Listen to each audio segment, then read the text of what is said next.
Good fight. Good job, Nasruddin. Good job.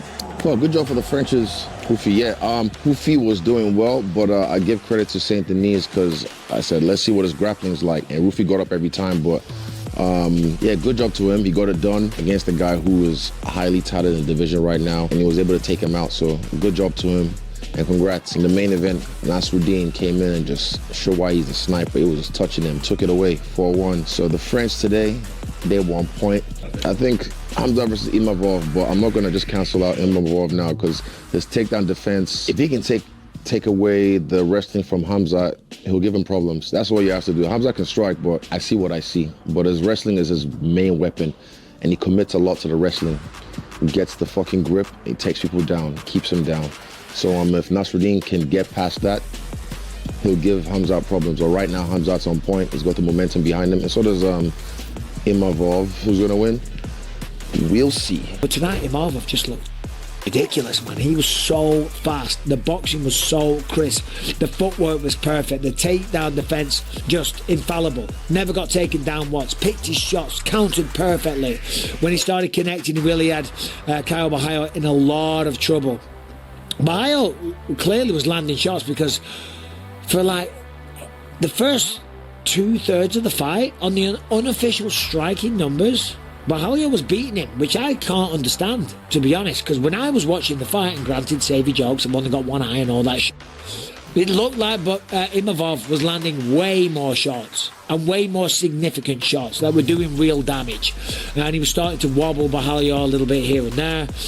Borralho obviously wanted to take down. He kind of failed on that takedown. Then you got to go to plan B, and the plan B was to strike with him. And just Imavov tonight, he was so fast, man. He was so fast. A pretty convincing victory for Nasruddin Imavov. He just knocked out Israel Adesanya as well.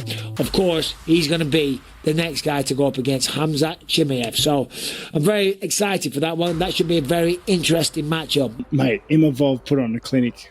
A clinic as in it was just really good technical striking. I loved watching it.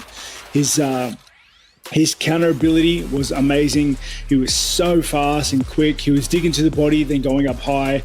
I think, he was giving Caio a lot of problems from a lot of different angles early on into the fight.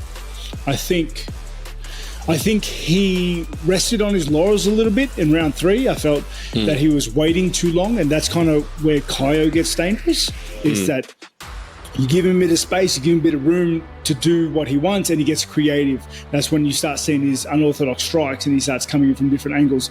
But the way Imavov started the fight and then, picked up again, I think, in round 4, he just put that pressure, controlled center octagon, and just kind of stalked him the whole fight. Overall, I thought it was a very controlled fight. I had him winning, honestly, every round. Yeah. I heard the commentators talk and mention that they thought maybe Caio got 1 in 3, like it was close to the end. Fights are always close when they go decision to a degree, but I thought he won every round. What it would take to solidify yourself as the #1 contender in the middleweight division. He beat Caio Borralho. So Caio Borralho, who knew he had to wrestle to take Imavov down, only was able to attempt 5 takedowns. And when you stand with Nasruddin Imavov, he struggled. He was very rarely able to get close to takedowns. I think it continues to show the evolution of Imavov's game. He just gets better and better every time we see him inside the octagon. The striking was always there.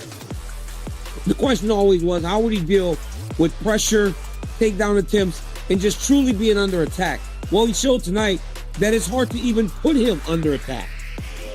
It's hard to even put him under constant attack because he's so good at managing space, distance, and control you with this striking. Being that he was dominant, I think today people will rush to say he's the #1 contender. But I think that because it wasn't a finish, I think people will want to wait and see, because if Fluffy and them look good, if Fluffy can replicate what he did in the last fight, they'll go, that's more impressive. That seems more dangerous to Hamza Chimaev. I think he did amazing, but I don't know if it solidified him. Yes, guys, I told you I was going to speak English. I took a little bit more, but yeah, some stretches and all All props to Nasruddin. He was a better man yesterday. This is the fight business, as I said in the interview, and just right now, I'm very grateful for everyone that was rooting and sending good energy and good vibes all the time. And I'll be back stronger. I'll learn from it.